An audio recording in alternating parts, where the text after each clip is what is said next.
Assalamualaikum warahmatullahi wabarakatuh. Alhamdulillahirabbil alamin. Puji syukur kita panjatkan kehadirat Allah Subhanahu wa taala yang telah memberikan kita beribu macam nikmat, di antaranya nikmat iman, Islam, dan sehat walafiat hingga hari ini. Salawat serta salam semoga selalu tercurah limpahkan kepada junjungan kita Nabi besar Muhammad Sallallahu Alaihi Wasallam, kepada keluarganya, kepada sahabat, dan kita umatnya hingga akhir zaman. Perkenalkan, nama saya Aska Asila Hermansyah dari Prodi Pendidikan Bahasa Arab semester 6. Pada kesempatan kali ini, saya akan sedikit menjelaskan mengenai materi tentang pidato persuasif untuk memenuhi tugas ujian tengah semester pada mata kuliah Fan Al-Khitobah. Kalau kita lihat di kehidupan sehari-hari, manusia itu sebenarnya tidak pernah lepas dari yang namanya komunikasi gitu. Jadi dari bangun tidur sampai tidur lagi, pasti kita itu berbicara kan, baik itu dengan tetangga, dengan keluarga, dengan teman, even lewat sosial media sekalipun gitu. Jadi pasti kita yang namanya manusia, yang namanya makhluk hidup, kita itu pasti bersosialisasi gitu. Tapi sebenarnya komunikasi itu bukan cuma sekedar ngobrol aja gitu. Tapi di dalam komunikasi juga mempunyai beberapa tujuan tertentu gitu. Salah satunya yaitu untuk mempengaruhi atau mengajak orang lain untuk melakukan sesuatu.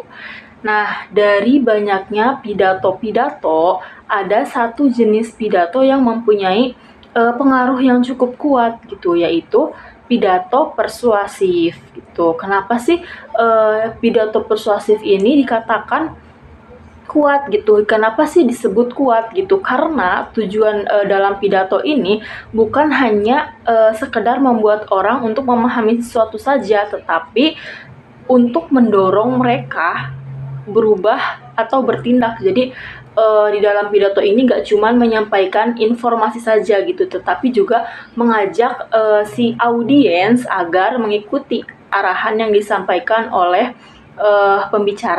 Kita masuk ke pembahasan yang pertama. Nah, yang pertama itu ada pengertian dari pidato persuasif itu sendiri. Nah, secara sederhana, pidato persuasif adalah pidato yang bertujuan untuk mengajak, meyakinkan, dan mempengaruhi orang lain gitu. Jadi di sini pembicara itu bukan hanya menjadi pemberi informasi saja terhadap audiens, tetapi juga menjadi penggerak bagi mereka gitu. Kalau dibandingkan dengan pidato informatif, perbedaannya cukup jelas.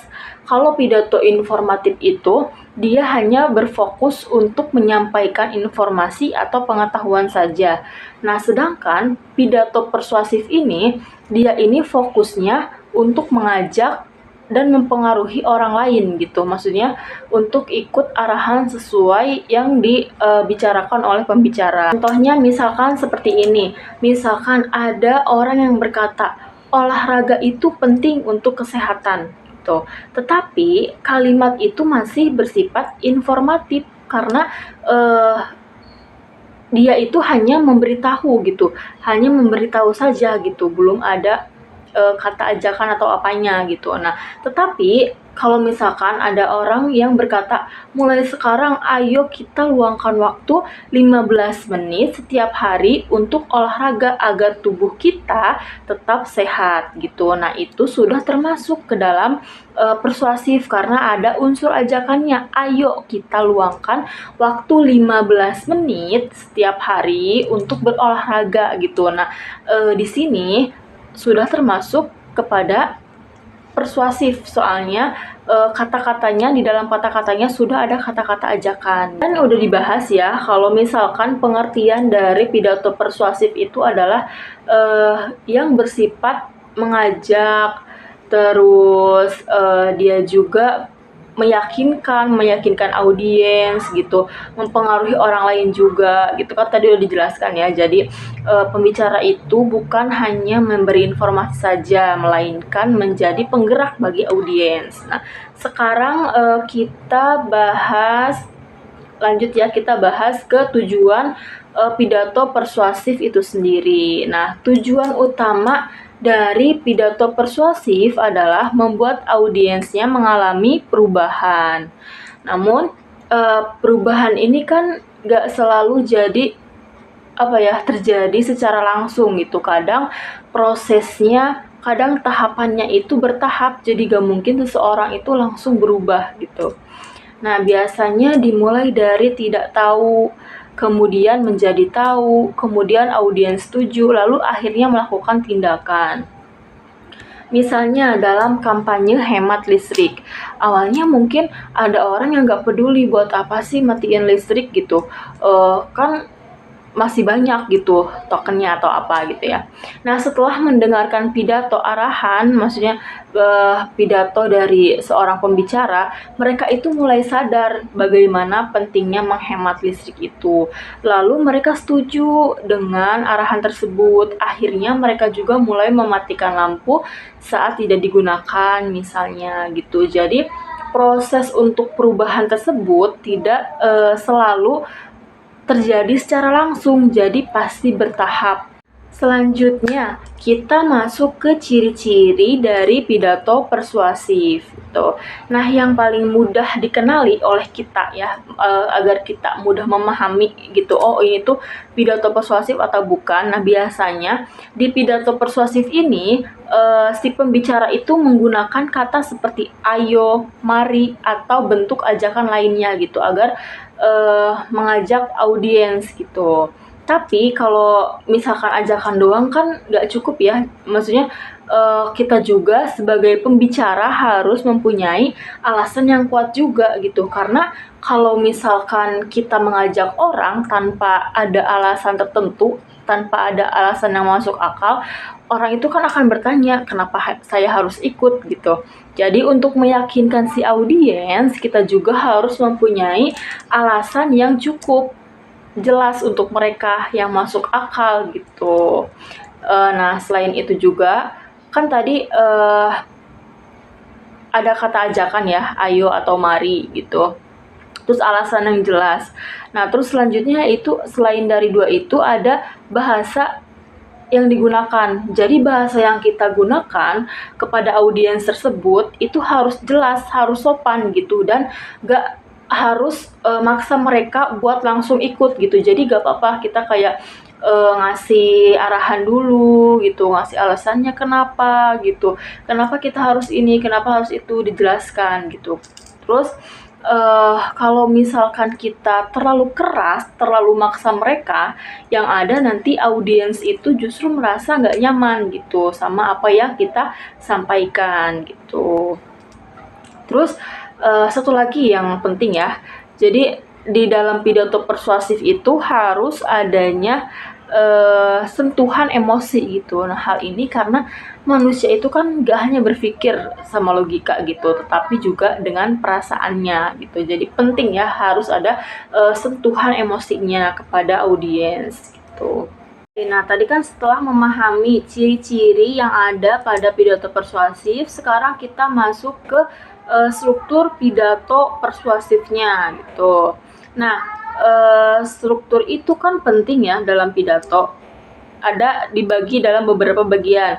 Yang pertama yaitu ada bagian pembukaan. Nah, di bagian ini tugas pembicara adalah menarik perhatian dari audiens. Karena kalau misalkan awalnya sudah membosankan gitu, biasanya audiens itu akan sulit untuk fokus gitu. Pembukaan juga sangat penting gitu untuk menarik perhatian mereka gitu. Misalnya pernah tidak kita merasa malas belajar padahal kita tahu itu tuh penting. Nah, kalimat ini biasanya membuat audiens itu kayak merasa dekat, lebih tertarik dengan pembahasan yang akan kita sampaikan nanti gitu. Terus bagian kedua ada isi. Nah, di dalam isi pidato ini tuh inti dari pidato yang akan kita sampaikan. Di bagian ini juga materi itu harus secara runtut. Jadi dimulai dari masalah, kemudian alasannya, lalu diberikan contoh dan diakhiri dengan ajakan atau solusinya gitu. Misalnya, saat membahas tentang belajar, kita jelaskan dampak dari belajar tersebut, berikan contoh nyatanya kepada mereka, lalu arahkan audiens itu kepada solusinya gitu. Yang penting isi pidato itu gak bertele-tele gitu, harus jelas dan terarah supaya mudah difahami oleh audiensnya gitu. Terus yang terakhir yaitu bagian penutup. Nah, walaupun penutup ini ada di bagian akhir, jadi bagian ini itu jangan dianggap sepele gitu. Justru di sini di bagian akhir ini pesan utama diperkuat oleh si pembicara itu. Misalnya kita berpidato tentang pentingnya belajar. Nah, kita sampaikan pesan moralnya, pesan utamanya kepada audiens tentang pentingnya belajar gitu, diperkuat di bagian penutup ini. Dan biasanya si penutup ini berisi kesimpulan singkat dan ajakan ulang gitu ya dari pidato yang tadi disampaikan gitu. Selanjutnya kita bahas tentang teknik pidato persuasif. Nah, ada teknik utama yang harus dipahami dalam pidato persuasif ini. Yang pertama adalah logika. Nah, artinya apa yang kita sampaikan ini harus masuk akal dan dapat diterima oleh si audiensnya gitu. Kita bisa menggunakan data, fakta, atau hubungan sebab akibat. Misalnya, kurang tidur itu dapat menyebabkan konsentrasi menurun gitu. Nah, kalimat seperti itu tuh logis sehingga mudah dipercaya oleh si audiens gitu. Maksudnya kita menyampaikan pesan untuk mengajak kepada audiens itu harus masuk akal, harus sesuai fakta gitu, harus ada hubungan sebab akibatnya gitu agar mereka mudah memahami itu. Terus yang kedua ada emosi. Yang pertama kan tadi logika, sekarang yang kedua adalah emosi. Nah, teknik ini digunakan untuk menyentuh perasaan si audiens gitu kan. Tadi sudah ya, misalkan kita memberikan pengarahan atau penjelasan sesuai dengan logika yang masuk di akal. Sekarang setelah mereka paham secara logika, sentuhlah emosinya gitu agar mereka semakin yakin, mereka semakin ingin ikut dengan perubahan tersebut gitu. Terus yang ketiga ada teknik kredibilitas. Jadi ini itu berkaitan dengan kepercayaan audiens terhadap pembicara, terhadap kita sebagai pembawa pidato tersebut. Tuh. Nah, audiens itu akan lebih percaya kalau misalkan si pembicara itu terlihat meyakinkan, terlihat tenang dan menguasai materi apa yang disampaikan gitu. Kalau misalkan kitanya ragu, gimana audiens mau yakin sama kita gitu. Kayak selanjutnya kita masuk kepada contoh dan analisis dari pidato tersebut. Nah, misalkan contoh pidato tentang kebersihan lingkungan. Nah, sebenarnya sederhana tetapi menjadi pelengkap ketika di dalamnya itu ada masalah, ada alasan, dan ada ajakannya.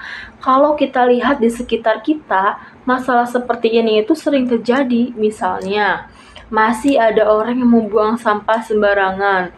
Kalau kita hanya marah, belum tentu orang berubah kan. Tetapi jika disampaikan dengan cara yang persuasif gitu, kemungkinan besar orang tersebut juga akan menerima dan memahami pesan yang kita sampaikan. Nah, selain dari isi daripada materi, pidato persuasif juga sangat dipengaruhi oleh audiens gitu. Artinya kita perlu tahu kita itu sedang berbicara kepada siapa. Kalau misalkan audiensnya sebaya, bahasanya lebih santai. Tetapi kalau kita berbicara di depan dosen atau sedang melaksanakan acara formal gitu, tentu bahasanya pun harus lebih resmi gitu. Cara penyampaiannya juga penting. Jangan terlalu cepat, terus jangan juga terlalu lambat. Jadi disesuaikan ya tadi penyampaiannya gitu.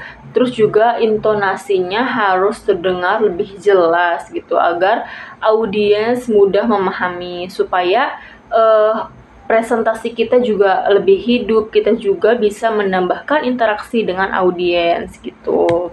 Kita masuk kepada kesimpulan. Jadi, dari seluruh pembahasan tadi, kita dapat memahami bahwa pidato persuasif itu bukan sekedar kegiatan berbicara. Lebih dari itu, pidato persuasif adalah cara untuk mempengaruhi dan mengajak orang lain dengan pendekatan yang lebih baik dan lebih efektif. Gitu. Tadi ada beberapa yang sudah saya jelaskan mengenai pidato persuasif.